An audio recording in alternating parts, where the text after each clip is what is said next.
Hello, Wei. Hi, Ricardo. How are you? Good, and you? Excellent. Always happy to be with you, even if we're doing a digital presentation. Absolutely. So, Ricardo, I'd love to talk to you a little bit about this incredible 40 millimeter Big Bang Integral. It's such a cool looking watch, a really new and interesting and elegant dimension of Hublot. Tell me a little bit about it, please. Yes, Big Bang Integral is a really a great challenge for Hublot to succeed with a bracelet. As you know, we are known for rubber. We have been the inventor of the rubber strap.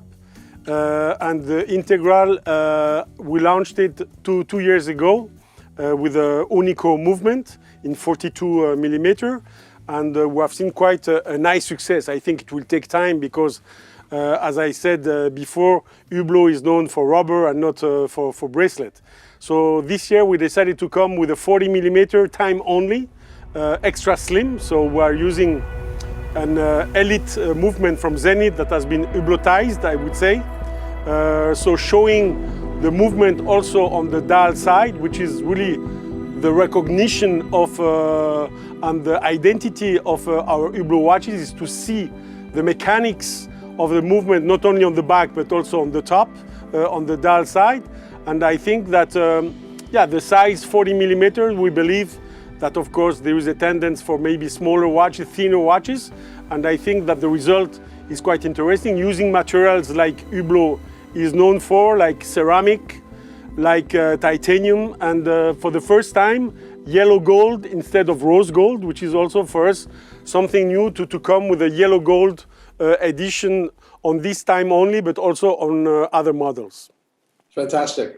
Yeah, I love the idea of creating a watch that's a little bit more elegant, a little bit more wearable, a slimmer dimension. And I applaud your use of this Zenith Elite movement. It's really clever. And I like how you mentioned that you've Hublotized the movement, meaning that you've made it more, maybe more contemporary, a little bit more edgy looking, but you can see it from both the front and the back. Tell me a little bit about the thickness of the watch and what did you want to achieve related to this? And tell me about how this makes it a lot more wearable for a wider range of customers. Yeah, the thickness, we've tried to do an extra slim. That is for us. The thickness of the watch is under 10 millimeters. I think it's 9.5 millimeter, which is a good challenge. So the movement is a 3.6. So I think to achieve 9.5 for the entire case is quite good. 40 millimeters with this bracelet where we have tried to give our own identity. The titanium version is very light. So I'm wearing the titanium version, very light, very ergonomic. And the ceramic, of course, is very important for Hublot because, as you know, as soon as we go in very specific materials like ceramic, there are not that many offers from other brands. And of course, we will develop colored ceramic that, as we have done on the Big Bang Unico. We will come with white, we will come with blue, we will come with different colors of ceramic in the future. So I would say, this is important. And as I said, yellow gold, I think is quite interesting. Of course, there the weight of gold is a bit higher, but I think the watch still remains very, very wearable. Ricardo, I think you and I are approximately the same age. I think I might be a bit older than you are. But I remember very much when yellow gold was the predominant choice in gold. I remember in the 1980s, yellow gold was it. In fact, I'm still wearing a yellow gold watch, so you can see I've never lost my connection to the 1980s. Tell me about the choice of yellow gold, not just in this watch, but in a beautiful unveiling that you've just done of several yellow gold watches, reconnecting Hublot to its founding spirit. Yeah, I'm thinking about yellow gold since a few years already, and I thought it was maybe the right moment to do it now. And I decided to choose, we don't want to do the whole range necessarily in yellow gold to start. So I choose one piece per line of product. So there is one Big Bang Unico, 42 millimeter, one Classic Fusion chronograph in 41, and one Spirit of Big Bang in 42 millimeter, as well as the Big Bang Integral Unico. So yeah, it's going back to the origin of Hublot. As you know, the first fusion that was made by Hublot in 1980 was using a yellow gold watch with a rubber strap. So it's going back to the roots. And as you said, we know that the fashion is always a cycle, and I think there is a cycle. I think for going again to watches that are smaller, that are thinner, and probably a cycle to go back to yellow gold.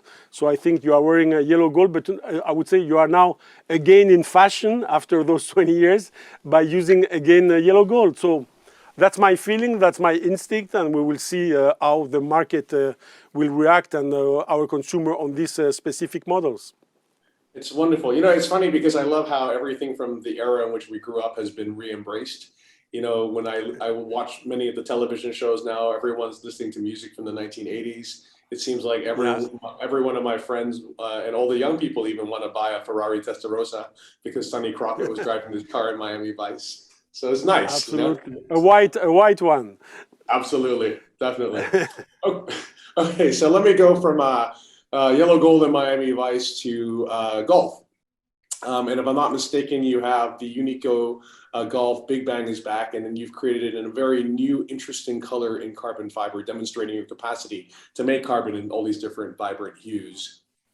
So the Golf, the Golf, I would say for us, it's again a universe where we want to participate, but of course with a different angle that the traditional watch brand, and we know that the Golf is taken by a big brand from our industry.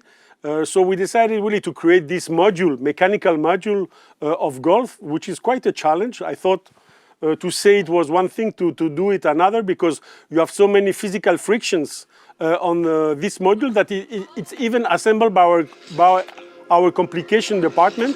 So at the same level of a tourbillon or even a minute repeater. So the module is quite complicated. Of course, it's a very segmenting watch in which we came with the textilium, so carbon fiber and aluminum. We did the green, we did the blue, and this year we did the yellow last year, and this year we're coming with the orange color. So of course it's 100 pieces limited edition. This is a very exclusive model, but I would say, it's interesting for us to try to develop complications that are different from just a traditional watchmaking complication. It's very cool. Unfortunately, I'm not a golf player, but I like the idea that you've tried to create a complication specific for that sport. Yeah. Are you a golf player? No, I have played, but I'm not a passionate by golf, and I have not enough time, unfortunately, to play golf. This I can attest to. I know you're a very busy man. Okay, so we can go from golf, which is something I respect, but is not a hobby of mine, to something that is clearly a hobby of mine, and that's tattoos. Right. And, 2 years ago, I think, or no, more than 2 years ago. 6 years ago. 6 years ago, I remember we went to, you very kindly invited me to New York City to see the unveiling of this watch that you created with Maxime Boucher, who's, first of all, a brilliant guy. Second of all, incredibly well educated. And third of all, brilliant tattoo artist. But I love how you've extrapolated his style of sacred geometry into his own version of the Big Bang. Tell me a little bit about this watch, and tell me about the first, these new versions you've done today. Yeah, this is the Sang Bleu 2. So we did the first version in 2016. Then we came in 2018, I think, with this version of Sang Bleu, where we went even further in our design and aesthetical approach by doing more a 3D approach on the case. So having the graphic of the tattoo of Maxime Boucher, but also adding this 3D dimension on the case. And we've done different versions. I would say that the design of this watch is really incredible because it's so particular, it's so unique, so different that this is what Hublot has to do, is this kind of watches, because as soon as we produce, I would say, normal watches, why buying a Hublot? You can buy a very nice luxury watch brand from our industry that is existing since hundreds of years. So Hublot, we are waited for this kind of product, and I think at the end also commercially it has been an incredible success, which is very important. So we come with 3 versions per year. So this year we decided to come with the green ceramic, with the magic gold, our famous gold, unscratchable gold, and with the black ceramic, which is of course our most important material for us. And I think that the results are amazing. And as I said, this watch is just unbelievable. You can like it or don't like it, but when you like it, you love it. Yeah, I also like the fact that even though you have now some watches that are moving towards more of the classic dimension, using nostalgic materials like yellow gold, you're still simultaneously pushing the avant-garde dimension of Hublot, which is so important because, again, you represent the leadership in this, and you have always been at the tip of the spear in terms of moving into the future. Do you feel a sense of responsibility for that? Yes, I think it's really important for Hublot always to be a kind of leader in either in design, either in materials, or even in movements, where we try to reinvent also the mechanics in movement. Of course, this is very challenging, and for us to have this kind of product is really what is important for our brand awareness, for the storytelling that we have about our brand, and of course, at the end, the idea is also to sell, I would say, more normal watches, even though any normal watches are something particular to offer. But the talking pieces are those ones, are Saint-Bleu, are Murakami, are Orlinsky, are Complications, are Golf, are MP11. And at the end, we also, the entry price or the entry to a brand like Hublot is also a classic fusion time only. Absolutely. Well, let's talk a little bit more about watches that are adaptable, and in particular, the Big Bang One Click, which comes in three sizes, 33, 39, and 42. So there again, talking about women, we have been growing with women. We went from around 20% to last year, I would say 27 or 28% of our sales made to women. So the idea is, of course, to offer something different, and even though we keep the head of the watch a bit more standard, so it's a Big Bang with this one-click system that we have invented, which is patented, where you can change the strap in a very easy way. I think it gives really a versatility to this watch, and this year we come with diamond indexes instead of Arabic indexes, and we come with a new material, which is a cuff, grained cuff in colors, colors for summer, colors for winter, white or on a black base of rubber. And I think, yeah, we're seeing more and more women coming to Hublot through this type of products. Very cool. Ricardo, I know you're a busy man, so let me ask you two last questions, if you don't mind. I think that the watch industry now is at an all-time high, if I'm not mistaken. In fact, I was speaking to Mr. Beaver last year, and he was saying that he'd never seen a market like this before in his entire career, which I think was quite extraordinary, considering, you know, how instrumental he was in the success of watches. What do you attribute this to?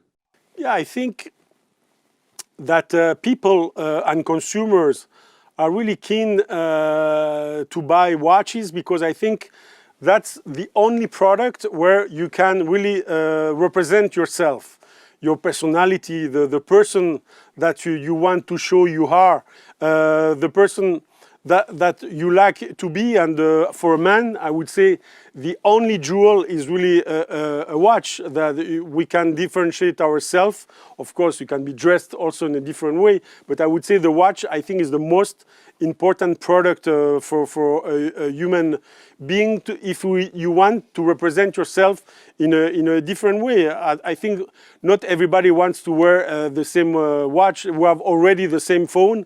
I think there we can really differentiate ourselves, and a mechanical watch is really created to reach that objective. So we can do it from the design, we can do it from the material, we can do it from the movement, and after, yeah, every brand has its own identity, and the product is really important. And we see young generations of consumers that are being successful in their life, in their business life. Of course, we can talk about the crypto money community. I have met a few, for instance, when I was in Miami, and I see those guys, they love watches, and they are really new in the market, and like them, there are thousands, millions of them that are coming. So it's really additional consumers that are coming. That's why I think the demand is so high, and the offer still we cannot really match the offer at the moment, the watch industry, because to increase your production by 10% with mechanical watches, you cannot do from one day to another. You need to have new machines, you have new people, and I would say the people is really, and the people that have a good know-how is really the most problematic issue today in Switzerland, because all the brands were looking to increase our production, and some big brands even more. So that's the problem. But I think I see a good future for the watch industry because of that, of this new flow of new consumers coming into the market. I totally agree with you. I think there's been an unleashing of a whole new sort of capital class as well, much younger people as well, people with a willingness to spend. But it also seems like the world before was kind of an emerging market for watches. And now all of a sudden it seemed like everyone realized that watches, first of all, are cool, and second of all, retain their value as well, right? But when I think about it, when I look at brands that really made an effort to push this to a wider audience, I think of Hublot. I think of, I like boxing, so I think of Triple G or Floyd Mayweather, of Triple G in particular, because I think that was the first time I ever saw a boxer wearing Hublot on his trunks. And that was against the biggest fight in the world, which was against his fight with Canelo as well. Do you feel as if Hublot has had a hand in making watches relevant to the whole world? Maybe for the young generation, I would say yes, because I think that, and we see it in our statistic, really our consumer is between 25 and 40 years old. Today is over 60% of our sales. So we see really this young generation of consumer coming to Hublot, and thanks also to all the work that we have done on top of that in our marketing approach, being disruptive, being different, not just doing traditional marketing, but as you said, taking risk like Triple G going into boxing, like Floyd Mayweather, taking risk going into football where nobody was present. And I think this philosophy that was, of course, implemented by Jean-Claude Beaver in 2004-05 of being unique, the first and different in everything that we do, also in the products. So coming with products that never exist before, like a Saint Bleu, like an Orlinsky or Murakami more recently, I think has been part, of the success of the brand. Awesome. Last question, Ricardo, and you mentioned Murakami, and you can see that those watches are trading for massive premiums on the secondary market.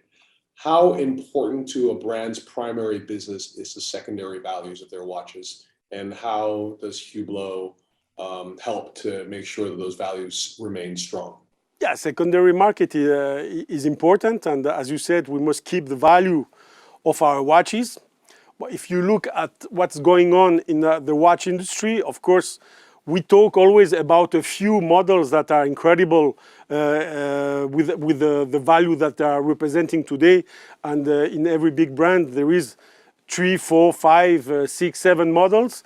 But at the end, we also have all our core range that we sell every day. But also there, we must keep our value. That's why we produce and we create watches that are iconic, like can be the Murakami, like can be the Saint Bleu, like can be the Digit Snake, to help all the collection, to help all our watches to keep their value. We have those icons that bring the image and the value of what is our brand Hublot, and after our core range where we keep, the key element is always, of course, to sell less than the demand. You know that the demand is much higher, and we have seen it last year. We really decided to keep our production at a certain level, and of course we could have sold even much more than we produced. It's the case also for other brands, but it's our strategy really. That's why we follow the sellout in a very specific way to be able to control our distribution.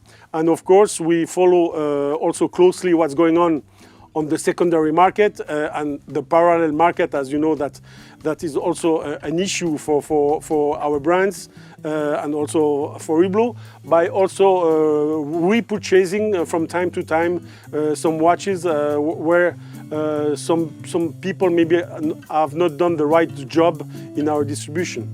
Ricardo, you're a brilliant man. Always a pleasure talking to you. Great to have you as my first interview of 2022 watch here. Wishing you all the best. Great. See you. Bye. Cheers. Bye.